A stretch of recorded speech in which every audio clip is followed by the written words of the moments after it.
أعوذ بالله من الشيطان الرجيم بسم الله الرحمن الرحيم۔ آج کا سوال، اس شخص کا نام بتائیں جس نے ایک وقت کی بھی نماز نہیں پڑھی پھر بھی جنت میں داخل ہوں گے۔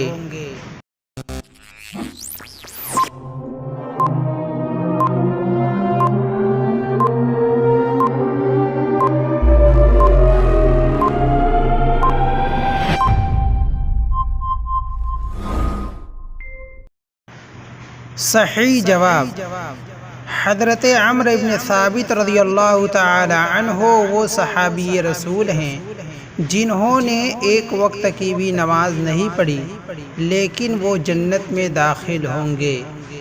ان کا لقب اسیرم ہے۔ حوالہ سیرت مصطفیٰ جلد 2 صفحہ نمبر 234 تا 235۔